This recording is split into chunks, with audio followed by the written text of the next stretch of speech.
¿Improbable? Sí, desde luego, pero en aquellos momentos, más que nunca, Enrique estaba convencido de que la oscuridad era el territorio de lo improbable. Antes de que empiece todo, déjame que te dé las gracias. Los comentarios de la primera parte me han llegado de una manera que no esperaba. Algunos habéis dicho cosas que no sé si merezco todavía, y eso, para alguien que escribe en la oscuridad esperando que alguien lea sus palabras, significa más de lo que imagináis. Pero antes déjame decirte una cosa.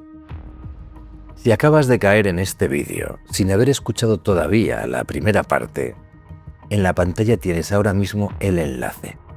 Ve a escucharlo. Vuelve. Créeme, no te arrepentirás porque esto tiene un orden y el orden en las historias importa. Ahora, para los que ya estáis aquí, para los que visteis cómo Enrique caía al suelo con un golpe seco en la nuca, la segunda parte no trata sobre lo que ocurrió en esa habitación. Trata sobre lo que vendrá después, sobre una familia que funciona, que tiene sus rutinas, sus roles y sus reglas, y sobre Enrique, que tendrá que aprender cuál es su papel en la historia. Ahora bien, antes de dar comienzo a esta segunda parte, necesito deciros algo con total y absoluta claridad. Esta segunda parte de Un buen tipo contiene situaciones que no son para todos los públicos. Hay violencia psicológica, hay dinámicas de control, hay momentos que incomodan y que están diseñados para incomodar. Todo aquello que mencionaba en la introducción de la primera parte acerca de Jeffrey Dahmer, todo aquello tiene que ver con esta advertencia que os estoy dando ahora mismo. Por lo tanto, estáis advertidos. Si creéis, si sois de estómagos sensibles, si sois sensibles en cualquier otro aspecto, no sigáis leyendo, no sigáis escuchando. Id a hacer otra cosa, ir a ver otra cosa. Pero para los que os quedáis, os recuerdo que Enrique sigue inconsciente, sigue en la niebla.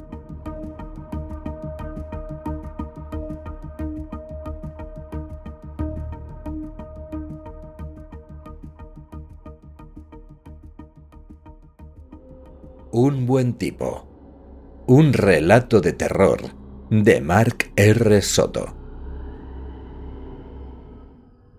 En la niebla 2. Esta vez estaba solo.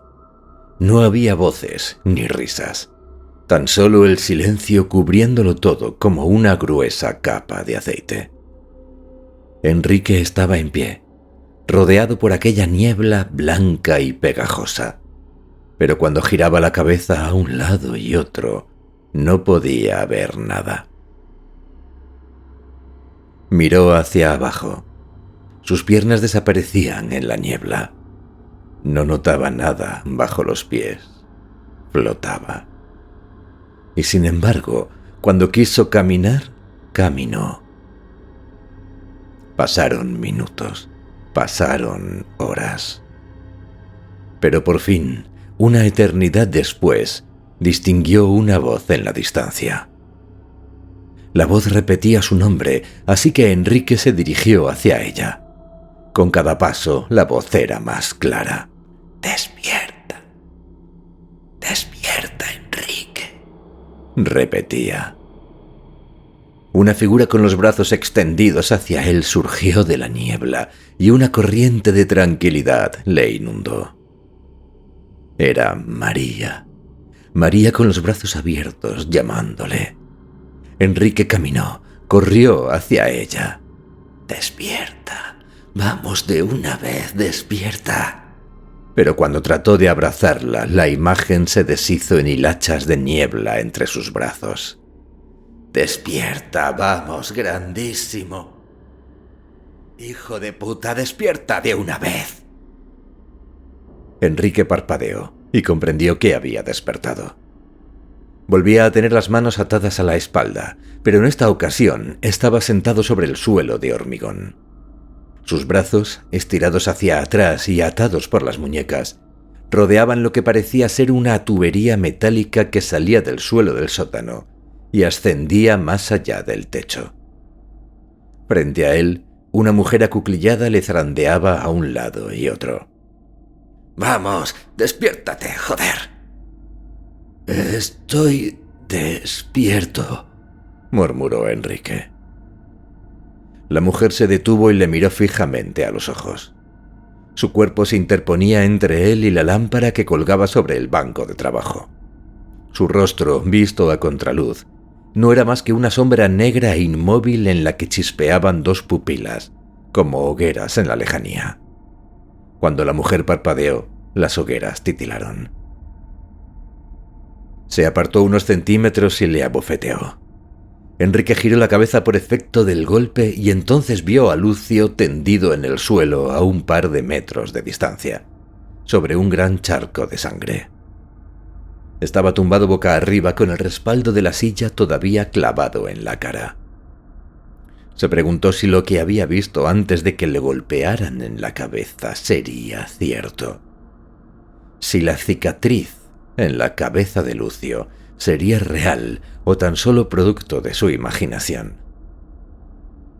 Más allá estaba el cuerpo de Arturo, doblado en una postura extraña, con las ligaduras sujetando todavía tobillos y brazos a la silla desvencijada de madera.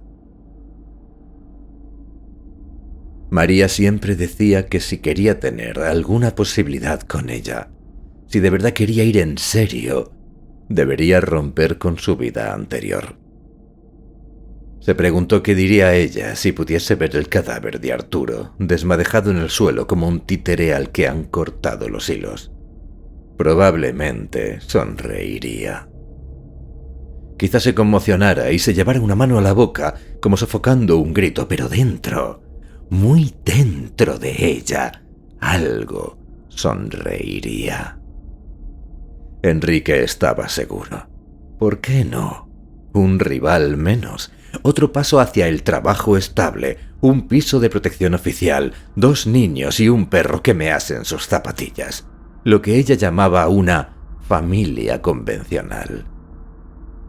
Salvo que cuando ella pronunciaba aquellas palabras, por lo general tras una agotadora e interminable discusión, no decía una familia convencional, sino una familia convencional. Y Enrique casi podía ver las palabras en rutilantes letras de neón flotando alrededor de su cabeza como el halo místico de los santos. De modo que, sí, seguramente una parte de ella, o la mayor parte de ella, esbozaría una sonrisa de oreja a oreja al ver el cadáver de Arturo.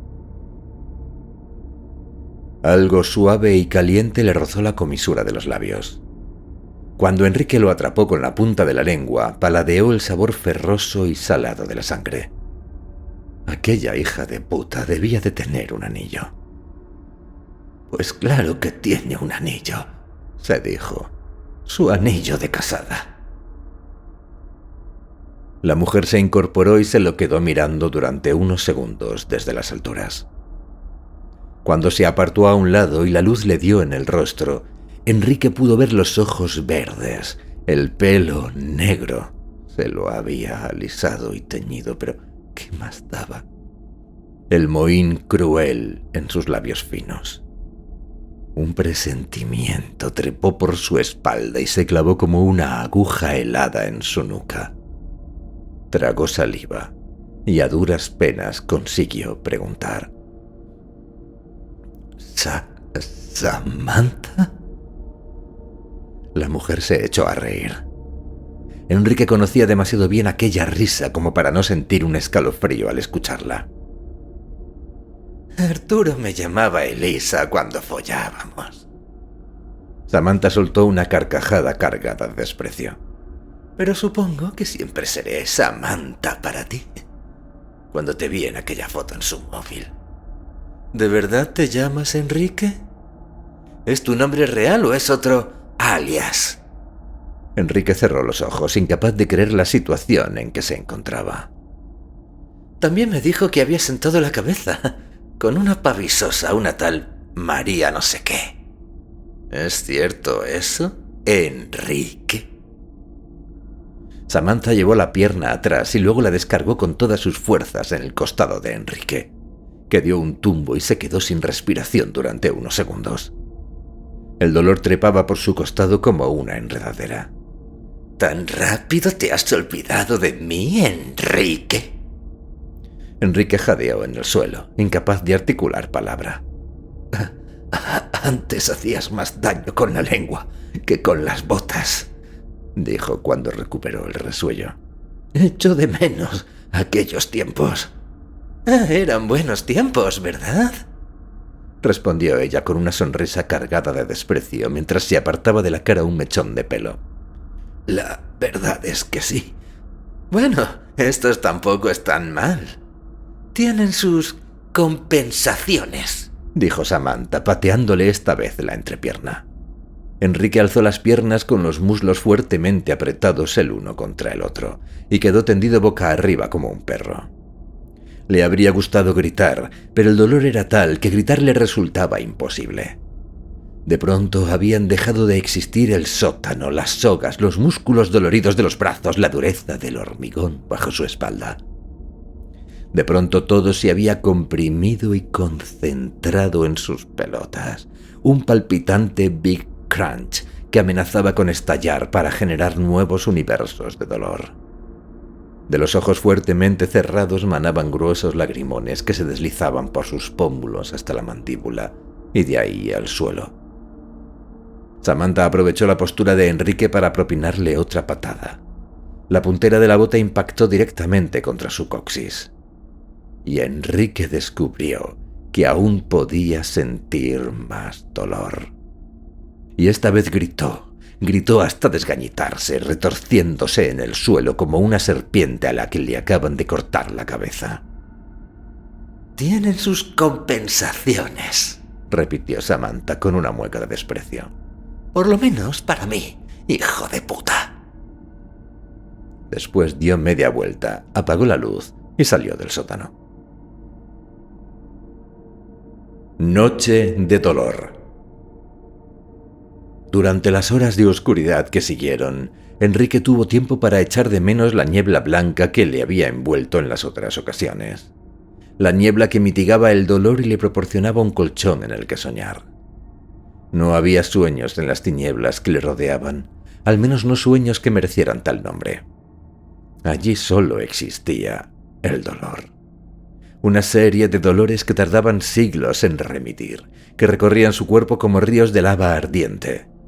El primero en desaparecer fue el dolor en las pelotas, pero eso solo era porque la parte baja de la espalda acaparaba toda su atención. En cuanto consiguió estirar de nuevo las piernas en el suelo, el dolor en la entrepierna volvió a hacer acto de presencia. Notaba los huevos hinchados y doloridos bajo el pantalón, palpitantes. En su imaginación los veía como dos globos que se hinchaban y deshinchaban al unísono, latiendo rojos y brillantes, como los corazones de jabalí que el soldado del cuento le llevó a la madrastra, como prueba de que había cumplido la tarea que le había encomendado.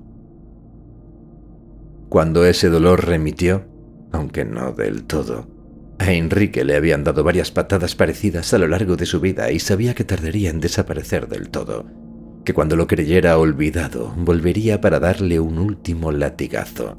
Era un dolor con memoria de mujer, como solía decir Arturo.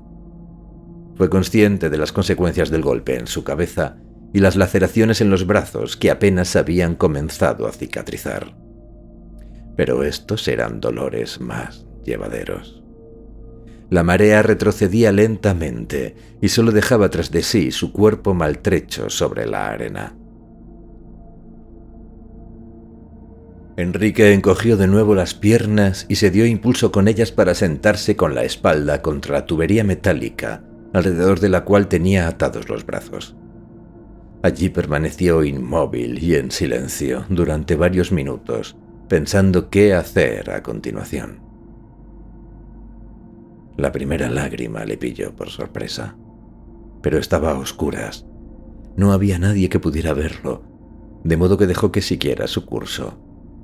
La segunda no tardó en seguirla, y al cabo de unos segundos Enrique estaba llorando y gimiendo como un niño.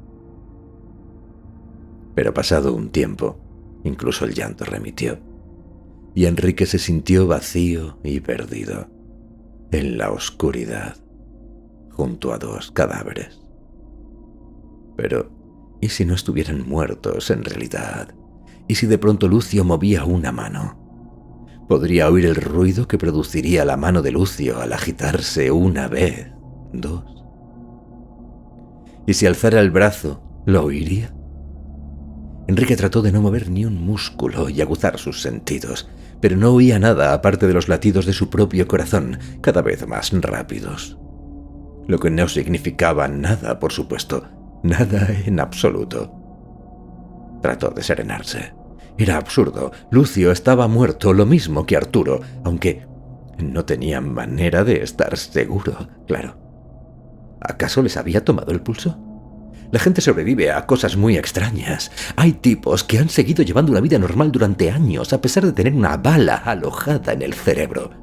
Gente que ha caído sin paracaídas desde un avión y tras chocar contra el suelo se ha levantado sin lesiones de mayor importancia que algunos moratones y un par de costillas rotas.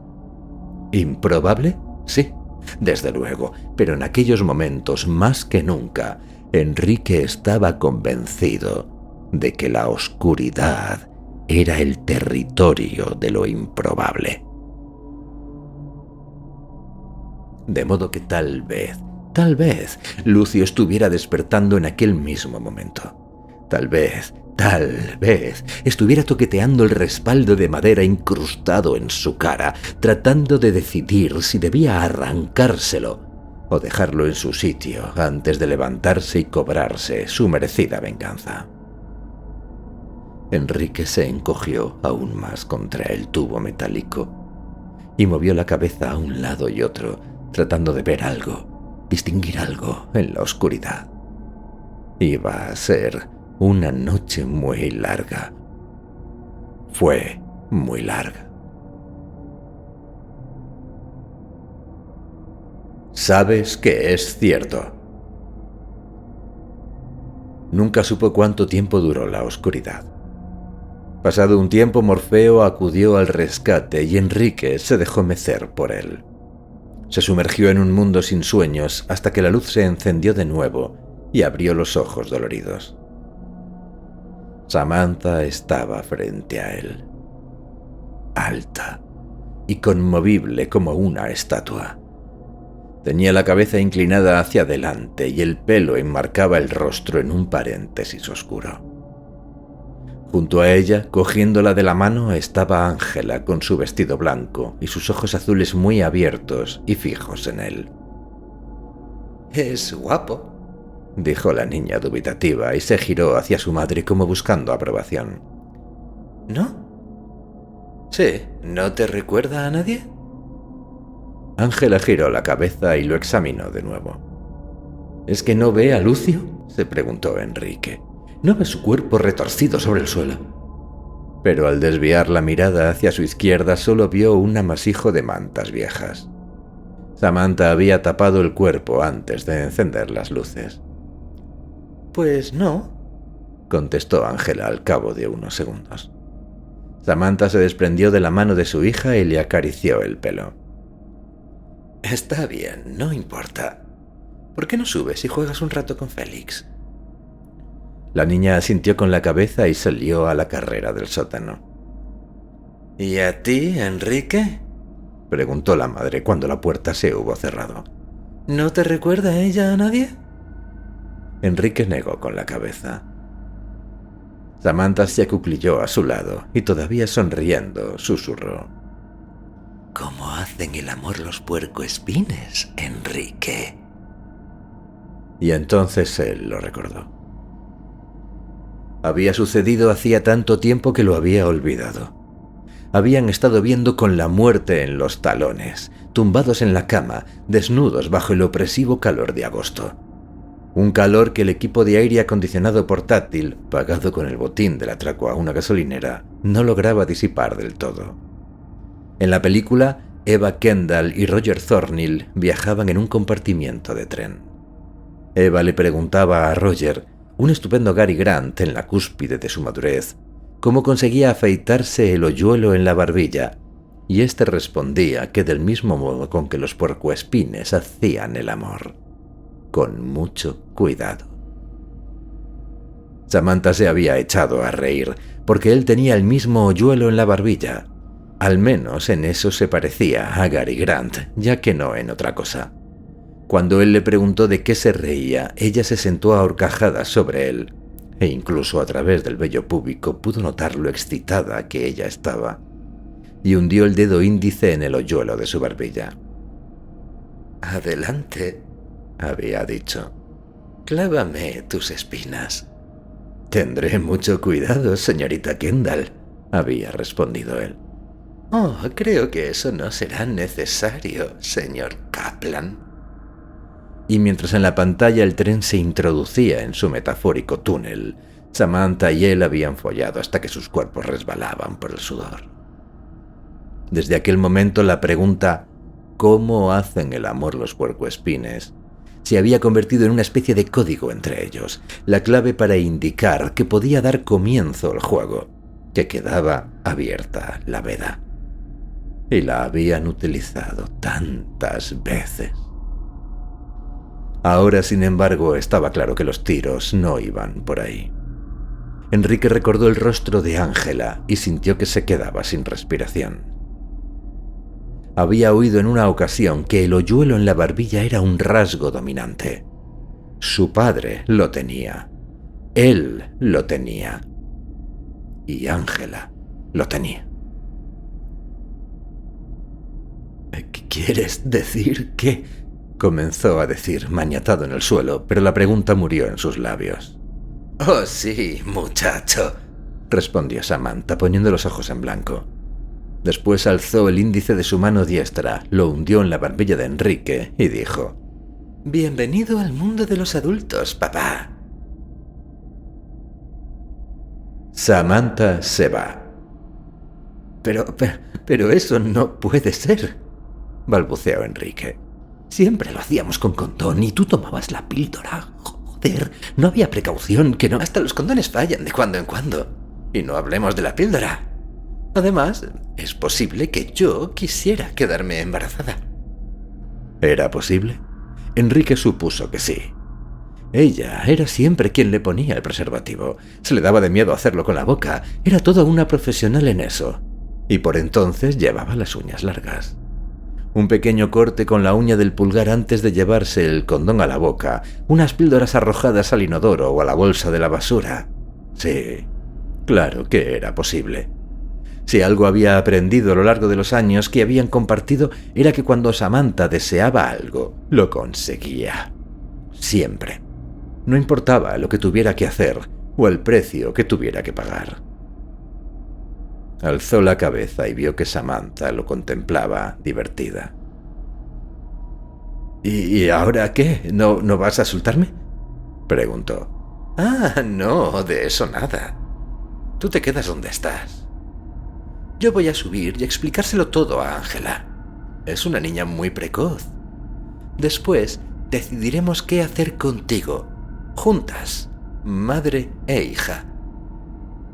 Sin añadir nada más, Samantha dio media vuelta y abandonó el sótano. Enrique se sintió agradecido.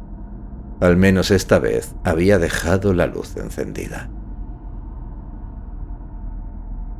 La familia al fin reunida. 2 horas más tarde Samantha regresó. Su expresión había mudado. Ahora era profunda y espesa. Sin decir nada, cerró la puerta del sótano tras de sí y avanzó hasta la mesa de trabajo. Una vez allí, apartó el taladro y lo colocó al fondo de la mesa, lo más alejado que pudo de Enrique. «Ángela y yo hemos hablado», dijo lenta y monótonamente. «Hemos tomado una decisión». Cogió uno de los tarros de cristal y lo contempló unos segundos. Estaba lleno de clavos oxidados de 7 centímetros de longitud. Tu hija está encantada de haberte encontrado. Has ido a decirle que era su padre, su papi verdadero, como ella ha dicho, y olvidar a Lucio. De modo que... no puedo matarte», añadió apuntándole con el tarro, claramente disgustada. «Lo que nos deja en el punto de partida. Si te suelto, ¿cómo sé que no irás corriendo a la policía? Y no te puedes quedar aquí para siempre». «Pues claro que no iré a la policía. ¿Qué les iba a decir? ¿Que el dueño de la casa me ató y quiso abrirme un agujero en la cabeza con... eso, el taladro en su sótano, y luego lo maté? ¿Cuánto tiempo crees que tardarán en averiguar que comparto ficha con la flamante esposa del difunto marido? ¿En qué posición me dejaría eso? No tienes nada que temer, Samantha. Déjame ir. Mira, incluso estoy dispuesto a venir de cuando en cuando para pasar algún tiempo con la niña, si quieres». Samantha dudó un segundo, pero luego negó con la cabeza. «No, imposible. Lucio está muerto. Alguien encontrará el cadáver y entonces yo seré la principal sospechosa. Yo seré la investigada y mi ficha aparecerá en los ordenadores de la policía. Me has metido en un lío de 3 pares de narices. Ahora vas a apechugar. No te vas a despedir a la francesa como la última vez, de eso nada. Ángela quiere un papi nuevo y lo va a tener. Tú te vienes con nosotras. Cogeremos el dinero de Lucio y nos largaremos con viento fresco. La Pampa, Panamá o el puto Paraguay, lo mismo me da». «¿Piensas llevarme atado al avión? Ya me imagino la cara de... Oh, no, ¿qué va? Tú vas a querer hacerlo», respondió con una enigmática sonrisa. «Vas a desearlo con toda tu alma». La vida de Ángela. «Te has perdido tanto», dijo Samantha al cabo de unos instantes, todavía junto al banco de trabajo y con el tarro en la mano diestra. «Tantas cosas. Las noches sin dormir por el llanto del bebé, por supuesto. Pero también cosas buenas, como la primera vez que se levantó ella sola sobre sus 2 piernas y lo miro todo con esos ojazos que tiene, con una expresión de sorpresa y orgullo, haciendo con el chupete en la boca. Fue muy precoz. No te haces la idea de lo inteligente que es. ¿Te puedes imaginar que a los 2 años ya sabía leer? Solo las letras mayúsculas y las palabras más fáciles, pero en unos meses ya no me necesitaba para leerle sus cuentos favoritos. Es tan lista, Enrique. Tan lista. Y siempre preguntando por su papá. A todas horas. Por eso, cuando me enteré de que el vigilante del museo había acertado aquella quiniela, comprendí que había encontrado un padre para ella. Enseguida se llevaron bien. Lucio la quería como a una hija y Ángela a él como a un padre. Y estaba el tema del dinero, claro, aunque a Lucio no le gustaba darme dinero para mis gastos ni quería decirme dónde lo tenía escondido. Con lo que yo soy y me caso con un hombre chapado a la antigua, ¿te lo puedes creer? Samantha había comenzado a recorrer el sótano de un extremo a otro mientras hablaba, manteniéndose alejada de las piernas de Enrique, que la escuchaba en silencio. El tarro con los clavos sonaba como un cascabel oxidado. Una noche, hará cosa de 15 días, Ángela desapareció. Por más que la buscamos, no aparecía por ningún sitio. Lucio estaba fuera de sí, pero yo recordé cuánto le gusta a tu hija vagabundear por el museo. Así que decidí probar suerte allí. Cuando vi que las llaves de Lucio no estaban en el colgador, comprendí que había dado en el clavo. Así que salí de casa y fui al museo. La puerta principal estaba abierta, pero se había dejado las llaves puestas en el lado de afuera. Ángela es una niña muy lista, pero solo una niña, al fin y al cabo. Las llaves no se movían, así que me imaginé que ella llevaba ya un buen rato dentro. La fui llamando a gritos por cada sala hasta que la encontré. Estaba en... No sé si sabes cuál es la exposición de este mes en el museo. El terror. Un tema bastante idiota si te paras a pensarlo. Todo lleno de maniquíes de Frankenstein, Drácula y la momia. Pero por lo visto a los chavales les encanta. A mi modo de ver, solo hay una sala que merezca la pena, y era justo en esa en la que estaba Ángela. La sala se llama Monstruos Modernos y contiene una buena colección de objetos personales, recortes de periódico y paneles acerca de varios asesinos en serie. Casi todos los objetos personales son falsos, claro está, pero la información es veraz.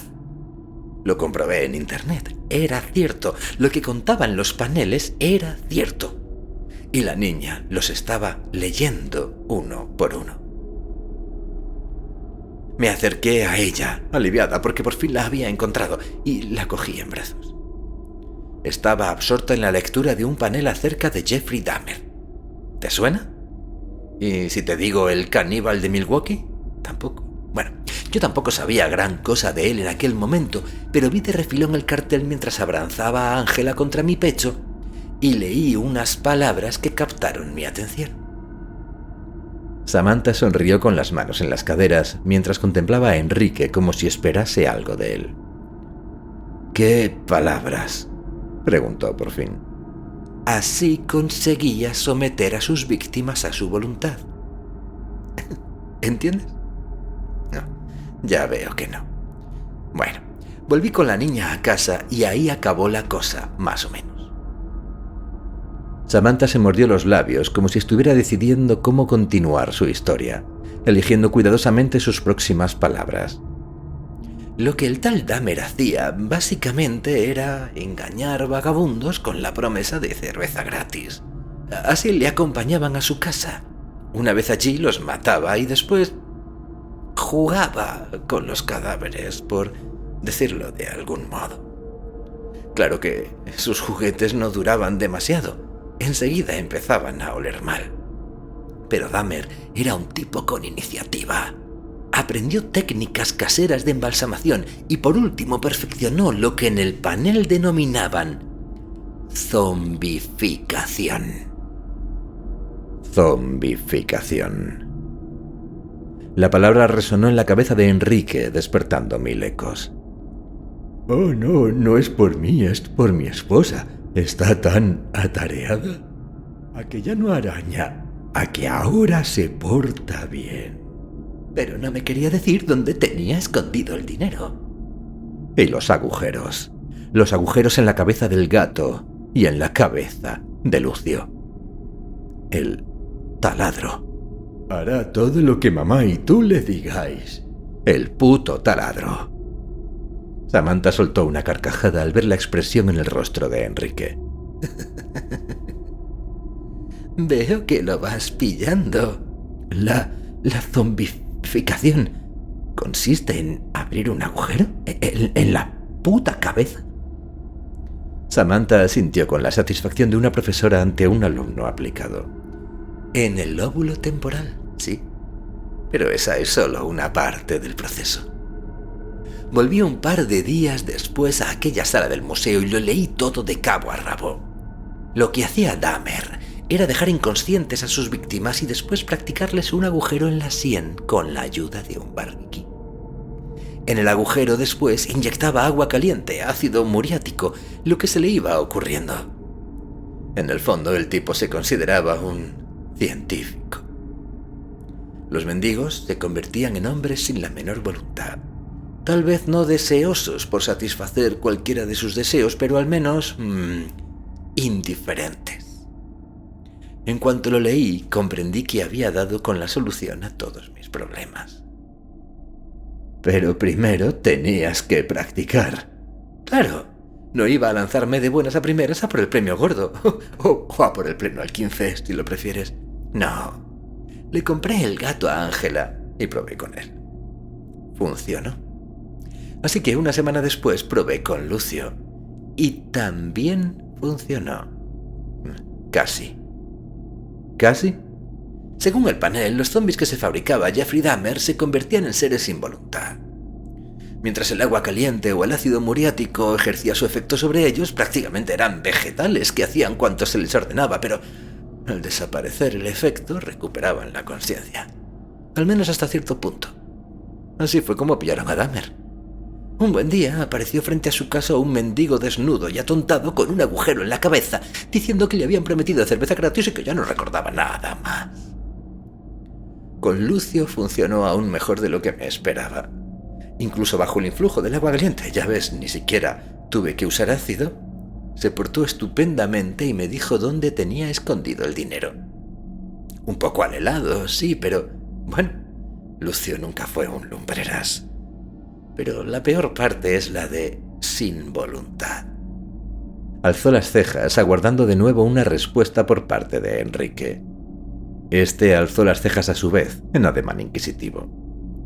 Bueno, Lucio no sería un genio, pero en la cama era un artista. Un dios griego. Un campeón de salto con pértiga sin pértiga. Lo tenía todo.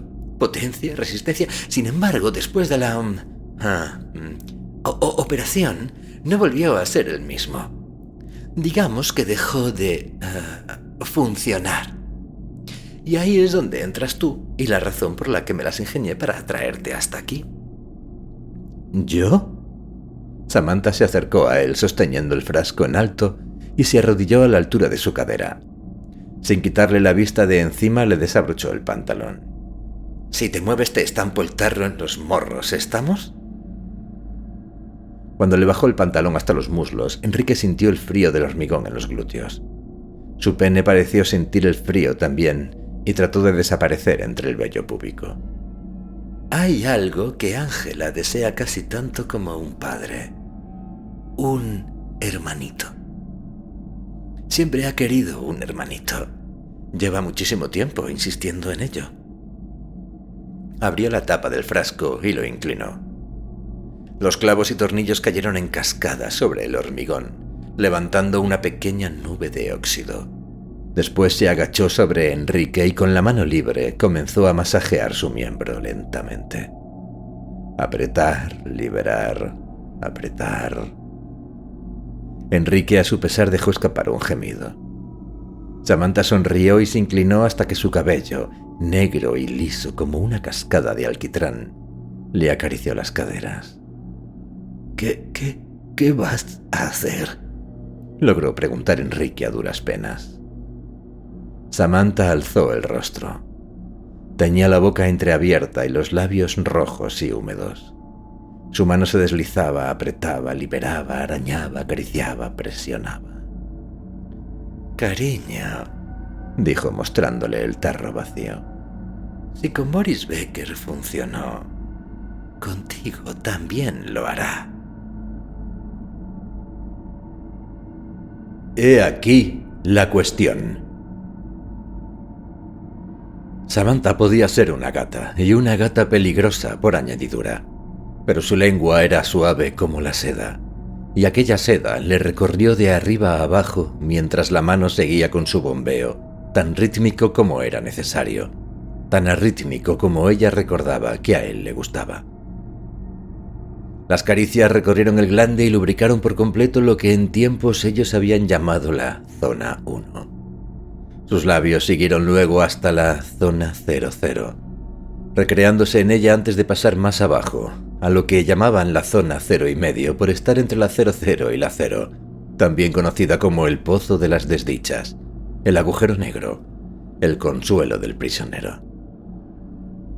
Pero allí él era el prisionero y él era quien recibía el consuelo.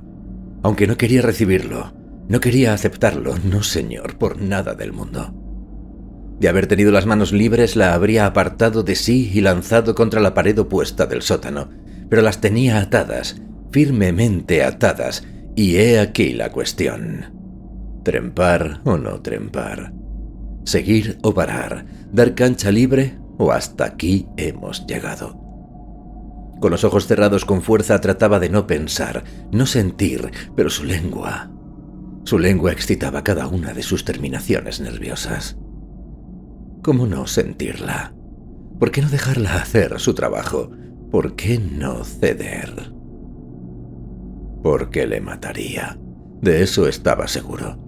Cuando llegara el momento cumbre, se dijo, terminaría lo que había empezado. Cerraría el tarro con su tapa roja de rosca, lo guardaría en el frigorífico y después el taladro. Lo que Lucio había comenzado pero no había logrado terminar. De modo que trempar o no trempar. Con un nudo en la garganta, Enrique descubrió que era un poco tarde para eso. Su miembro había resuelto el dilema por él, y la cuestión ahora se había convertido en terminar o no terminar, y ese era un problema mucho más fácil de resolver. Mientras Samantha le dedicaba su mejor número, Enrique trató de ocupar su mente con multiplicaciones. Cuando terminó la tabla del 7, comenzó con las raíces cuadradas, y entonces estaba funcionando. ¿Estaba funcionando?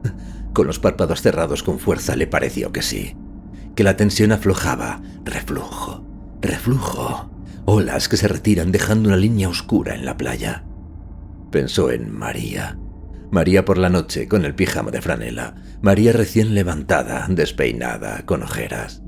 Si el matrimonio servía para algo, y aunque no hubiera papeles de por medio, el suyo lo era. Era para eso, ¿no? De modo que pensó en María. María diciéndole, tienes que encontrar trabajo. María diciendo, tienes que perder peso. Tienes que hacer ejercicio, comer verdura. Podrías planchar tú también de vez en cuando. Y por supuesto, el clásico de los clásicos. Tenemos que hablar. Tenemos que ver a dónde va lo nuestro, si los dos queremos formar una familia convencional. María, María, María. Oh, por el amor de Dios, ¿estaba funcionando? Sí, funcionaba. María, murmuró, y entonces Samantha se detuvo tan bruscamente que le retorció la polla. Enrique soltó un gemido de dolor y sonrió. Cuando abrió los ojos, vio que Samantha todavía tenía su miembro circunciso, ahora apenas un recuerdo, apenas nada, llámalo champiñón, entre los dedos de la mano diestra. Había furia en sus ojos, la misma furia desatada que la noche anterior, cuando lo despertó a patadas.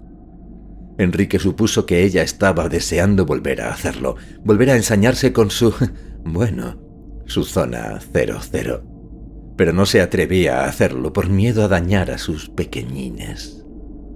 La idea le pareció tan graciosa que se echó a reír. ¿Qué coño te parece tan gracioso? Pero él apenas la escuchó. Pequeñines no. Gracias, dijo entre dientes y rió todavía con mayor fuerza.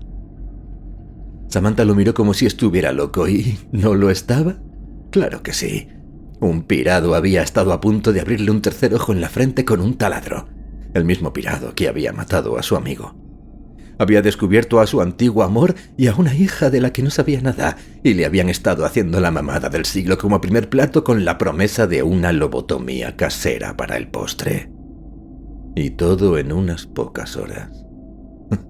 Por supuesto que estaba loco. Todo el puto mundo lo estaba. La Tierra gira y cada día sale el sol, y solo por eso la gente cree que el universo es algo ordenado. Pero lo cierto era que el orden no es más que una fina capa de maquillaje, que la civilización no es más que un velo que la gente arroja sobre la realidad como la alfombra que oculta el polvo. Pero debajo de ese velo, y es tan fino, bulle el caos.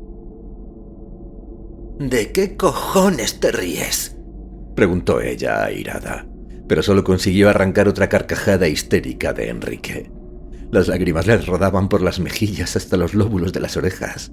Notaba la nariz húmeda y moqueante. «Mátame», pensaba, «mátame ahora y seré el cadáver más feliz que jamás hayas visto».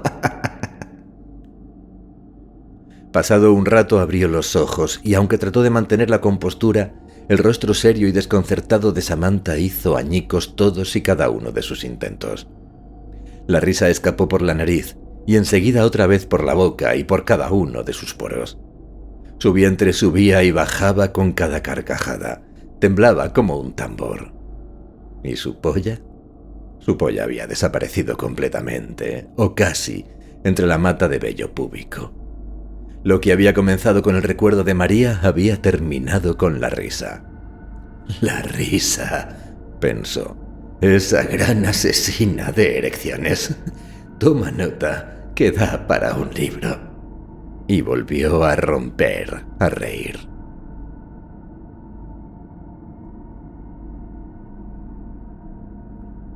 El huevo y la gallina. Samantha se separó de él, se levantó y le contempló desde lo alto con la misma expresión de repulsa que hubiera adoptado si estuviera viendo el cadáver de una rata infestado de gusanos. Enrique, con los pantalones arrugados en los tobillos, tenía los ojos cerrados con fuerza y reía y jadeaba. Gruesos lagrimones rodaban por sus mejillas como diamantes sucios. Pasó casi un minuto hasta que la risa se extinguió, tras varias falsas alarmas en que, tras un par de segundos de silencio, la carcajada encontraba la vía de salida por las fosas nasales, antes de romper el dique de sus labios y escapar en torrente. Cuando por fin terminó, Samantha murmuró algo. ¿Qué? Preguntó Enrique abriendo los ojos. Que te lo estás pasando de miedo, ¿verdad? Respondió ella. Oh, estaba cabreada, comprendió Enrique. Más cabreada de lo que la había visto jamás. Aunque en rigor podía decir que le sorprendía. Aquella era la expresión que Samantha reservaba para las ocasiones en que no se salía con la suya. A lo largo de los años que habían vivido juntos la había visto en alguna ocasión. No demasiadas, porque no era mujer que consintiera no salirse con la suya muy a menudo, pero sí una o dos. Una expresión de resentimiento, pero sobre todo de decepción. ¿Cómo has podido hacerme esto, Enrique? ¿Cómo has podido? Yo confiaba en ti. ¿Cómo has podido fallarme de este modo? ¿Cómo puedes hacer algo así? Entiendo que no quieras hacerme un favor a mí, pero a tu hija, Enrique, a tu propia hija. Enrique bajó la cabeza y apuntó con la nariz su propio cuerpo. Ya me conoces, Samantha, no me va el rollo pasivo. Mírame, si quieres hacerlo, por el amor de Dios, hazlo, pero hazlo bien. ¿Qué quieres decir? ¿Qué quiero decir? ¿A ti te parece que esta es forma de hacer las cosas? ¿Una mamada, un tarro de mayonesa vacío sobre el hormigón a medio metro de 2 cadáveres? Joder, tu plan es ordeñar una vez la vaca y luego sacrificarla. Batir un huevo y matar la gallina de los huevos de oro. ¿Quieres hacerlo? ¿Quieres hacerlo? Vale, pero entonces hazlo bien, joder. Samantha dudó unos instantes en pie frente a él, pero por fin suspiró y asintió. Está bien, como quieras. Dejó el tarro sobre la mesa y se giró de nuevo hacia él. Se sacó los zapatos y después el pantalón. También se ha teñido ahí, pensó Enrique cuando las braguitas blancas siguieron el camino de los pantalones. Después desabrochó los botones de la blusa, descubriendo un sujetador de encaje. Para su sorpresa, Enrique descubrió que estaba comenzando a tener otra erección. La blusa cayó sobre los vaqueros, desinflándose lentamente junto a los tobillos de Samantha, que dio media vuelta, avanzó un par de pasos desembarazándose de ellos y se inclinó sobre el banco de trabajo. Cuando se giró de nuevo se había desprendido del tarro y sostenía en su lugar un gran rollo gris de cinta americana. ¿Qué vas a hacer?, preguntó Enrique. No vas a necesitar las piernas para nada, ¿verdad? Se agachó ante él y tras juntarle las piernas a la altura de los tobillos, las ató fuertemente con la cinta americana. Suéltame las manos. ¿Qué? Oh, vamos, sabes cuánto me gusta tocarte. Dios, necesito tocarte. Deseó que su voz sonara sincera, porque lo cierto era que estaba siendo sincero. Ahora que la veía otra vez desnuda ante él, necesitaba tocarla, pellizcarle los pezones, amasar sus pechos como si fuera masa para pan, recorrer con los dedos su espina dorsal. Al recordar el sabor de su sexo, su boca se inundó de saliva. Quizás Samantha también estuviera recordando los viejos tiempos, porque durante varios segundos no hizo nada, no se movió y una sonrisa afloró a su rostro. Enrique se estremeció. Aquella expresión no auguraba nada bueno. ¿Qué?, preguntó. Estaba pensando, dijo Samantha. Desenrolló 30 centímetros más de cinta americana y enrolló el extremo libre en su muñeca izquierda, presionando con fuerza para que quedara bien pegado. Después siguió tirando de la cinta hasta liberar 30 centímetros más. Mordió un extremo y rasgó la tira con la ayuda de un cuchillo que había tomado de la mesa. ¿Recuerdas cuánto te gustaba hacerlo con los ojos vendados? ¿Qué? Exclamó Enrique, esta vez horrorizado. Podía imaginar perfectamente la cinta americana pegada contra sus ojos. Y luego, el tirón a la hora de retirarla. Las pestañas arrancadas de raíz, el adhesivo tirando de los párpados más y más, quién sabe si arrancándolos también junto a las pestañas. No, joder, ¿de qué cojón? ¿Sabes lo que va a doler cuando la quites? No, joder, ni hablar. Sí, y por eso sé que no te moverás ni harás nada extraño, porque si lo haces... Samantha alzó rápidamente el brazo a cuya muñeca había enrollado el extremo libre de la cinta. Enrique cerró los ojos y apartó la cabeza en un acto reflejo. Casi le había parecido escuchar el sonido de la piel al desgarrarse. Casi lo había sentido. Samantha rió al verle hundir la cara en el hombro. Claro que, si lo prefieres, podemos cambiar de idea. Enrique movió la cabeza enérgicamente a un lado y otro, todavía hundida en el hombro, sollozando. Muy bien, entonces no hagas nada raro. Mírame. Enrique se giró y la miró con los ojos enrojecidos. Samantha le dedicó una mirada de desprecio al ver las lágrimas que se deslizaban por sus mejillas.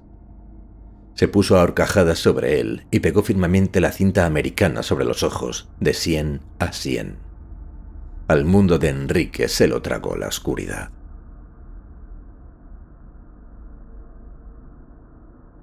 Eros y Tánatos. Enrique trató de abrir los ojos. Tenía los ojos hundidos y confiaba en que la cinta no hubiera llegado a pegarse a los párpados. Sin embargo, cuando apenas había comenzado a moverlos, sintió las yemas de los dedos de Samantha apretando con fuerza, pegando firmemente la cinta a los globos oculares. Enrique suspiró. Su única esperanza era ya la saliva que había escupido contra su hombro antes de restregarse contra él. Quizá aflojase el adhesivo de la cinta, o quizá no. Era un pequeño clavo al que aferrarse, pero no tenía otro. En todo caso, cruzaría ese puente más tarde.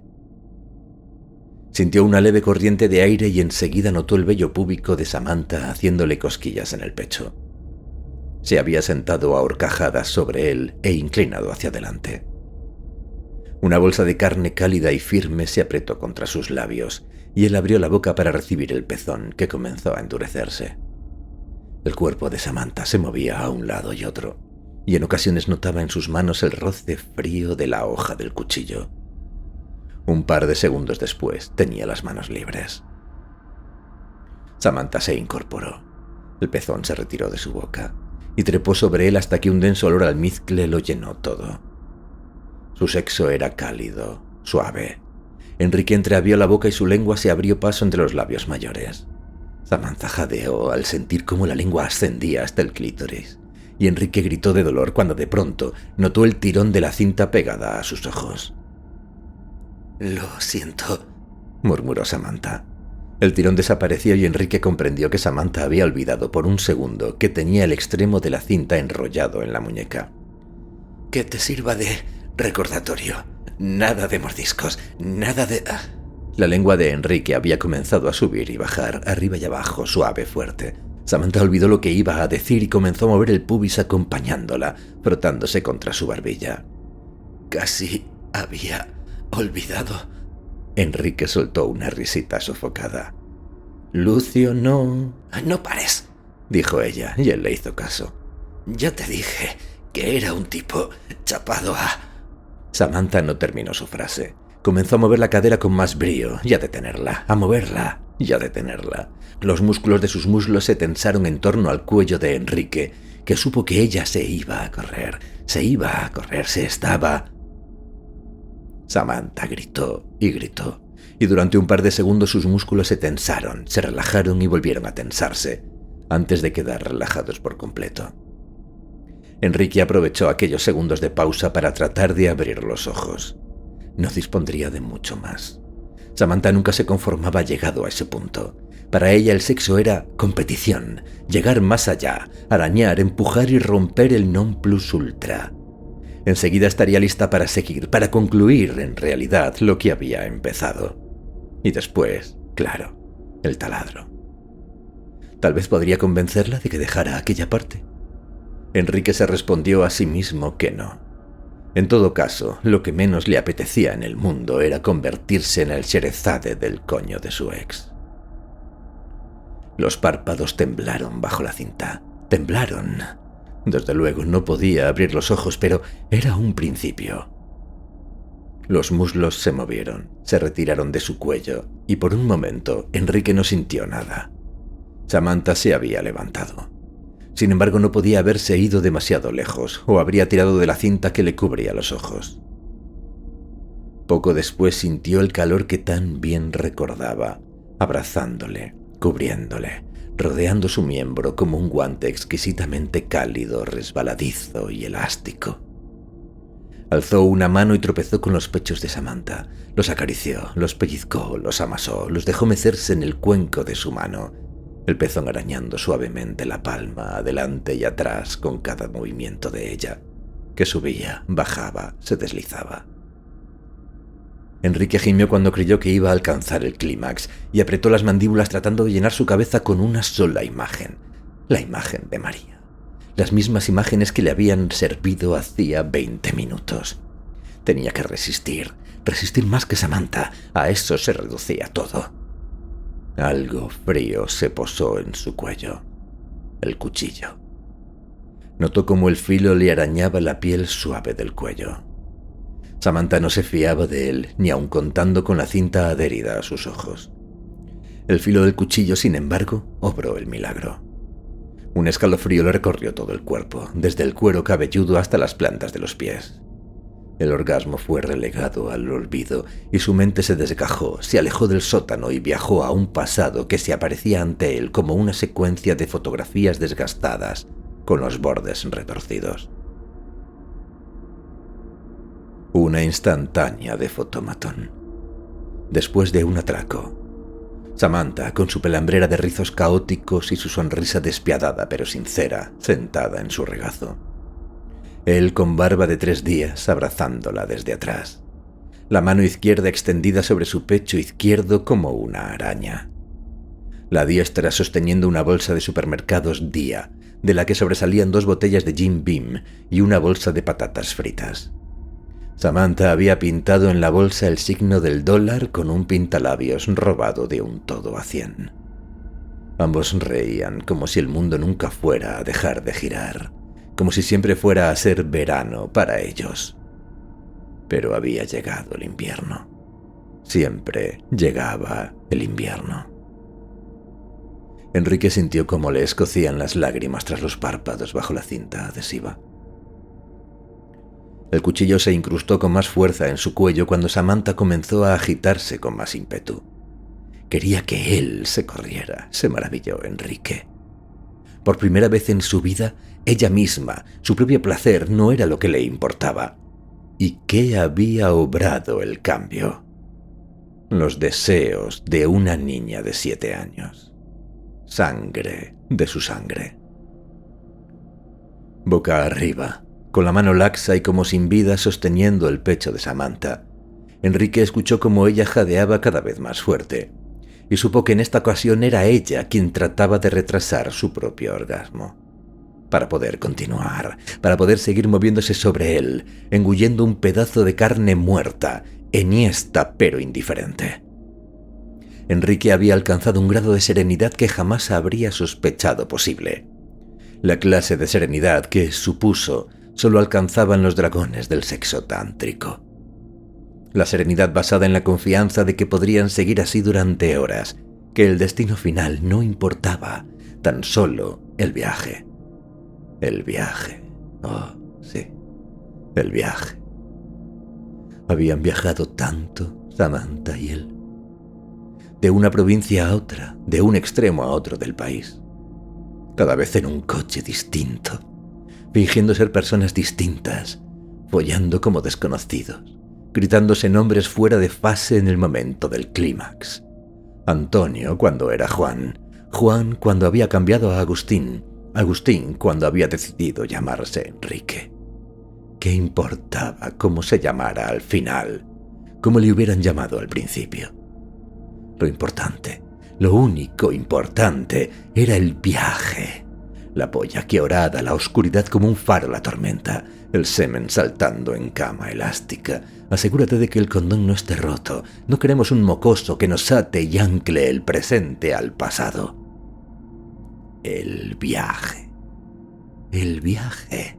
Siempre hacia adelante, tratando de no pensar, tratando de olvidar que por mucho que corrieran, al fin y a la postre no hacían otra cosa que andar en círculos. Samantha gimió con mayor fuerza. Se movió más rápido, pero era inútil. Con un grito se derramó en él como una presa que de pronto se resquebraja, y entonces él se movió. Con la mano izquierda se apoyó en el suelo y se impulsó hacia arriba. Con la diestra arrebató de los dedos temblorosos de Samantha el cuchillo, y mientras se incorporaba lo apuntó hacia adelante. Quizá sucedió muy rápido. Quizá ella no tuvo tiempo de reaccionar o quizá no quiso reaccionar. Para Enrique, el tiempo ya no tenía ningún sentido. A la vez que se incorporaba, separó la mano del suelo y la deslizó tras la espalda de Samantha. Tiró de ella hacia sí mientras él ascendía. El cuchillo se hundió en la carne casi sin esfuerzo y de pronto sintió la sangre de Samantha derramándose por su vientre, enredándose en su vello púbico, resbalando por su costado y sus muslos hasta el suelo. Tan caliente. Oh, Dios. Tan caliente. Su mano diestra se movió y el cuchillo dentro de ella se movió también. Samantha gruñó algo parecido a seguido de un burbujeo húmedo y un plop que le estalló a Enrique en la cara, caliente y viscoso. Samantha se dejó caer hacia adelante y lo empujó hasta el suelo. El cuchillo se hundió en su vientre hasta la empuñadura. La sangre manaba a borbotones, empapándole los dedos. Enrique no se movió. Podía sentir cómo el corazón de Samantha latía contra su pecho, arrítmicamente. Su pelo, tan liso, recordó de nuevo, tan negro, le acariciaba la cara como una telaraña. Había caído sobre él de modo que sus labios le rozaban la oreja. Su respiración sonaba agitada, pero cada vez más débil. Dilo, murmuró ella quedamente, casi sin fuerzas. Enrique dijo lo que ella quería oír. Lo que sabía que ella quería oír. Y le pareció que nunca había sido tan sincero en toda su vida. En aquel lugar. En aquel momento.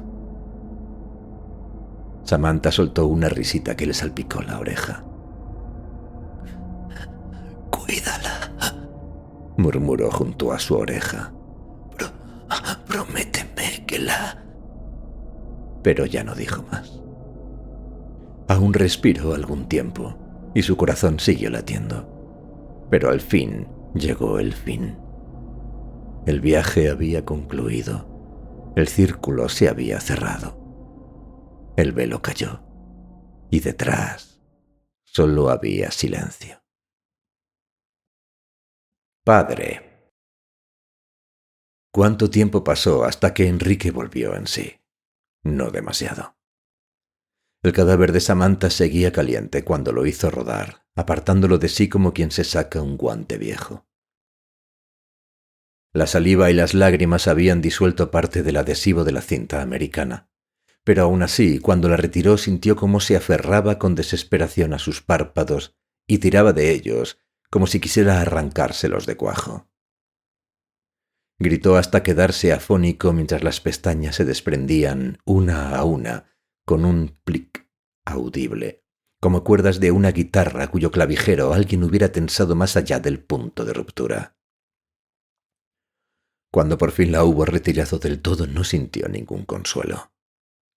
Apenas podía abrir los ojos, y todo cuanto veía estaba desenfocado, nebuloso. Tanteó a su alrededor hasta encontrar el cuchillo y lo utilizó para rasgar la cinta que ataba sus tobillos. Después, libre por fin, se puso en pie. Y entonces la vio. Una mancha blanca que resaltaba en la oscuridad del sótano. Enrique parpadeó y su vista se enfocó. Era Ángela. en su vestidito blanco, contemplando la escena desde sus enormes ojos azules y asustados. Enrique corrió hacia ella, que seguía inmóvil junto al banco de trabajo en el que todavía descansaban el taladro y el tarro que Samantha había vaciado. Cuando llegó hasta Ángela se arrodilló e hizo que se girara para apartar de su vista la escena. ¿Qué ha pasado? Shh, nada, nada. Enrique se irguió un segundo para ver lo que ella había visto. Las mantas habían caído a un lado, revelando los cadáveres de Arturo y Lucio. Con una pierna enrollada en la manta, el cadáver de Samantha yacía ensangrentado junto a ellos. ¿Esa es mamá?, preguntó la niña con voz temblorosa. «Shh», volvió a susurrar Enrique, incapaz de decir nada más.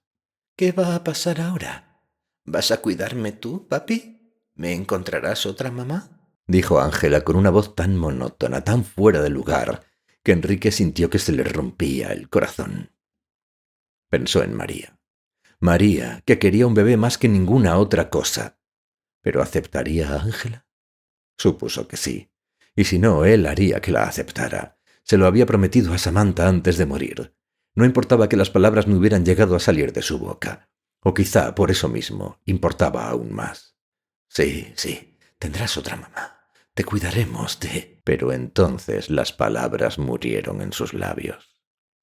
De pronto había visto varias cosas de las que no se había percatado en el primer vistazo. El agujero en la frente de Arturo del que había extraído la broca horas antes. El agujero sobre la oreja de Lucio, una cicatriz negra.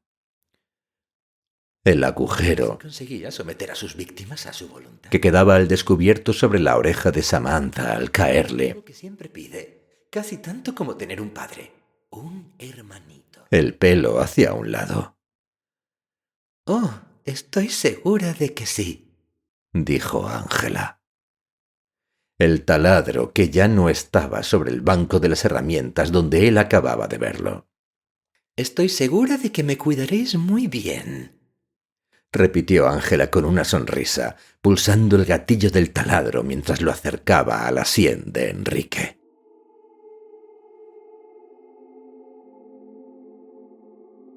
Epílogo. En la niebla 3. Había niebla. Ya siempre habría niebla. Blanca, densa y pegajosa niebla. Un océano infinito de niebla y tiempo. De cuando en cuando la niebla se desgajaba unos segundos y entre los jirones blancos se entreveían los bultos oscuros de los muebles del salón, como rocas en un mar fantasmal. La tele apagada, el sofá de Sky por cuyas grietas asomaba el relleno de espuma como pulpa de melocotón. La vieja mesita de noche que habían encontrado tiempo atrás en la basura y se habían llevado consigo al lugar que llamaban hogar, aunque no fuera más que un antiguo contenedor de mercancías. Y Ángela, por supuesto. Ángela envuelta en un resplandor de luz, tan hermosa, tan pequeña y tan frágil. Ángela sentada en la butaca buena. Ángela volviendo de la minúscula cocina con una Coca-Cola. Ángela contemplándole, severa, mientras dejaba el vaso sobre la mesita y le decía: «Afílalo, papi, afílalo bien. Todo tiene que estar preparado para cuando ella llegue». No cuando ella llegue, sino cuando mami llegue. Pero luego la niebla se cerraba de nuevo y todo era blanco y suave y paz y sueño, y una luz refulgía a lo lejos y esa luz era su hija. No su hija, sino su hija. Enrique sabía que haría cualquier cosa por proteger esa luz, por satisfacer todos y cada uno de sus deseos, que mataría por ella si fuera preciso. En la niebla no había lugar para dudas ni preguntas, pero sí para los recuerdos. Enrique recordaba los tiempos pasados mientras pasaba una y otra vez la piedra de afilar por el filo del cuchillo en su regazo. Tiempos pasados, tiempos confusos, tiempos oscuros. Había estado perdido tanto tiempo, había sido durante tanto tiempo una persona confundida, sumida en la oscuridad, un mal tipo. Pero ya no, ya nunca más, y eso era maravilloso. La luz había marcado el camino en la niebla, desde el sótano hasta la calle, desde la calle hasta la carretera, desde la carretera hasta su casa en las afueras, donde la piedra se deslizaba ahora por el filo del cuchillo, produciendo un sonido hermoso, una nana de esmeril y metal. Aquella luz guiaría ya por siempre sus pasos, y aquello era bueno. ¿Tardará mucho en llegar, mamá? Llegará a las... 9:15. ¿Queda media hora entonces? Ajá. ¿Sabes qué tienes que hacer? Enrique le dedicó a su hija una mirada embobada, llena de amor, la clase de mirada que lleva eones derramándose sobre cunas y capazos. Dejó a un lado la piedra y el cuchillo y acarició el taladro sobre la mesita. Lo primero que había hecho cuando llegaron a casa fue buscar un enchufe y conectarlo. Ahora el taladro aguardaba, dormido pero dispuesto. «Claro que sí», contestó. Eres bueno, papi. Un gatito bueno. Te quiero. Enrique sonrió. Claro que sí. Claro que era bueno. Un buen tipo. El mejor. Había estado perdido, pero por fin se había encontrado. Y ahora formaría con Ángela y con María una familia convencional. Y a partir de entonces y por siempre serían 3. 3 en la niebla. Sonrió. Iba a ser maravilloso.